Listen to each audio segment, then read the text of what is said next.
Hello, and welcome to Kenmore Stamp Company's guide to hinging stamps. First, take the hinge and lightly wet the small folded portion. Take care to use only enough moisture to dampen the back of the hinge. Then, press the hinge firmly on the back of the stamp near the top.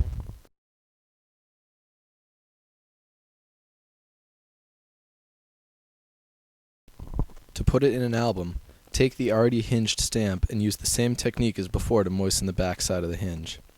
When this is done, firmly press the stamp on the desired place in the album. Your hinged stamp should now be held securely in place.